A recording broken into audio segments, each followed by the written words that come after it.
del Tren de Aragua y vamos a conversar con Rona Rísquez. Él es periodista de investigación, ella es periodista de investigación y autora del libro justamente Tren de Aragua. ¿Quién mejor que ella, digamos, para graficarnos y darnos una radiografía de qué estamos hablando cuando nos referimos o los periodistas hablamos del famoso Tren de Aragua? Rona, bienvenida. Hola, buenas, ¿qué tal? Bienvenida, Rona. Muchísimas gracias por conversar con nosotros porque creo que este tema es importante y probablemente en casa ya se estén preguntando de qué estamos hablando cuando nos referimos a este famoso Tren de Aragua. Tú tienes un libro justamente titulado con ese nombre y has visitado el penal Tocorón en Venezuela. Coméntanos, por favor. Sí, bueno, estamos hablando de un grupo de crimen organizado que surge dentro de una prisión y que ha logrado expandirse y tener pequeñas células en otros países de América Latina, entre ellos Perú, Chile, Colombia. Y pues básicamente tiene una operación de diversos delitos. Unos de los delitos más importantes son la trata de personas para explotación sexual, las extorsiones y el microtráfico de drogas. Esta organización del Tren de Aragua, Rona, ¿desde hace cuánto tiempo, digamos, está presente? La organización con el nombre de Tren de Aragua comenzó a operar aproximadamente en 2014, pero previamente sus líderes ya tenían una actividad delictiva. Ahora, y luego comenzó a expandirse hacia América Latina en 2017 aproximadamente. Ok, 2017 aproximadamente, pero ¿cómo opera? ¿Cómo es la organización? ¿Hay un líder? ¿Hay presencia de mujeres en esta famosa organización criminal? ¿Cómo es que, digamos, poco a poco empiezan a extender los tentáculos, incluso cruzando la frontera? Sí, hay un líder, de hecho hay varios líderes, son tres jefes. Uno de ellos es el más visible, era uno de los que estaba en la prisión de Tocorón, y luego las mujeres, existen mujeres dentro de la organización que tienen unos roles que no son de liderazgo, pero que sí son importantes en la operación del grupo. Y además, bueno, tienen otras jerarquías que van desde estos líderes que son conocidos como pranes o principales, hasta otros que son denominados luceros, gariteros, o sea, tienen como una escala de jerárquica dentro de la organización. Rona, ¿cuál es la relación, digamos, o el trabajo que ha hecho, en este caso, la policía, no sé si las Fuerzas Armadas o un servicio de inteligencia en Venezuela, para tratar de seguir el rastro de cómo operan o los pasos que da, digamos, el Tren de Aragua? ¿Ha habido, digamos, cierta reducción, retroceso en cuanto a las acciones del Tren de Aragua, al menos en Venezuela? La policía en este momento, bueno, los cuerpos de seguridad tomaron la prisión de Tocorón, hubo un operativo bastante grande liderado por el ministro de Relaciones Interiores y pues todas las declaraciones que ha dado el ministro están orientadas al desmantelamiento de las organizaciones criminales que operaban en Tocorón. Lo que sí resulta llamativo es que el ministro no se ha referido específicamente al Tren de Aragua y tampoco a los líderes del Tren de Aragua. Habla del desmantelamiento de bandas como algo general, pero no menciona específicamente al Tren de Aragua.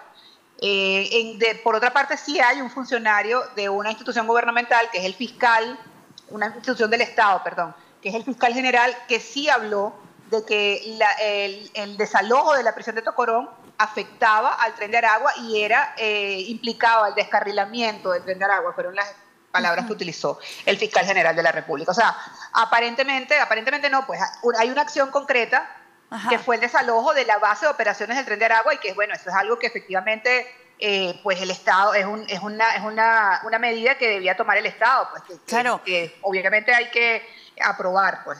Rona, a ver, ¿y qué conocemos nosotros, o tú que has escrito un libro, que incluso para escribir este libro entraste a este penal conocido como Tocorón? Y lo pregunto ¿por qué? Porque se supo pues que ha habido el ingreso del ejército justamente venezolano, la intervención a este penal, pero se encontró, o sea, a ver, lo que se encontró era absolutamente nada de lo que uno imaginaría encontrar en un penal, digamos, como esto, hasta zoológicos, hasta, a ver, eran casas, discotecas dentro de un penal. Tú has entrado allí. ¿Qué es lo que viste? Por favor, coméntanos en qué año y cuál fue, digamos, el panorama que encontraste cuando ingresaste a este lugar. Bueno, entré el año pasado y lo que encontré fue exactamente todo lo que ha salido en las imágenes oficiales. Ajá. Zoológico, discoteca, viviendas o casas, pequeñas casas improvisadas, motocicletas, un estadio de béisbol, Ok, es como una piscina. residencia. Es una residencia, digamos, Es co- para los criminales. sí, es como una pequeña ciudad. Ujú. Ahora, ¿cuál es la situación de este conocido líder del Tren de Aragua, el famoso Niño Guerrero? Se habla mucho de que él ya habría cumplido los 17 años de prisión, y hay mucha especulación al respecto, claro está, sobre el destino o el próximo destino a donde él llegaría, posiblemente Colombia o posiblemente el Perú. ¿Qué sabemos de la situación del Niño Guerrero? Mira, no se sabe nada. Él junto a otros líderes del penal, pues no estaban en el penal al momento en que entraron las autoridades. Ajá. No se sabe si salieron, cómo salieron, en qué momento salieron y tampoco se sabe su destino. O por lo menos las autoridades han anunciado como que, bueno, no saben, no estaban allí, pues no saben dónde Ajá. están ellos. ¿Él ya terminó? Decir que se podía ir a Perú, a Colombia, pues es una especulación porque no sabemos si se va a ir o no. Pues, o sea, no. ¿Él ya cumplió su, digamos, esta condena? Claro, esta Sí, condena. sí, definitivamente sí. La condena la terminó de cumplir a finales del año pasado, Ok. a finales de 2022. Ajá. Él había cumplido ya. Lo que no sabemos es si existió alguna carta, los presos deben recibir una boleta de excarcelación, ¿no? No sé si él recibió ese tipo de boletas, pero formalmente ya él había cumplido su condena. Ajá. Tú me mencionaste en algún momento de la entrevista, Ronald, que no es el único cabecilla, no hay un cabecilla, hay como, a ver, es como un tentáculo. ¿Quién está, digamos, en el mismo calibre de este famoso niño guerrero que se llama, pues, Héctor Guerrero Flores? Hay otras dos figuras que están también en la misma categoría del el niño guerrero. Una persona que estuvo en Chile viviendo un tiempo y otra persona que vive en la frontera con Brasil. Ok. Esos son otros de los jefes del Tren de Aragua, de los más importantes. Hay otros jefes también, un poco de menos jerarquía, pero esos son los más importantes. ¿Cómo se financia esto, Rona? ¿De dónde consiguen ellos estas metralletas, esos armamentos? Porque es lo más importante, digamos, para algunos, porque una organización criminal se sostiene porque hay un soporte económico. ¿De dónde consiguen el dinero ellos? Bueno, una de sus principales fuentes de ingresos siempre fue el cobro de lo que llaman la causa. La causa es una especie de impuesto que cobraban a todos los presos de la prisión de Tocorón. Debían pagar $15 semanales que al cálculo de un año podía generar aproximadamente 3,5 millones de dólares de ingreso a la organización criminal, pues al PRAN y a los jefes de la organización criminal. Solamente con la Esta cárcel. causa solamente con la cobro en la cárcel, sí. Ok. Esta causa era utilizada para cubrir como la operatividad de la prisión y de la organización delictiva. Ujú. Ahora, el uso de menores de edad, digamos, es muy, muy común, y me refiero, digamos, a actos como el sicariato, como la extorsión, digamos, ser los... Ok. No necesariamente, o sea, puede que en algún caso haya algún menor involucrado, pero en realidad la organización no estaba, digamos, no utilizaba menores, no reclutaba menores de edad para sus actividades criminales. O sea, por lo menos yo no tengo en mi investigación ninguna referencia que apunte hacia la presencia de menores de edad dentro de la organización.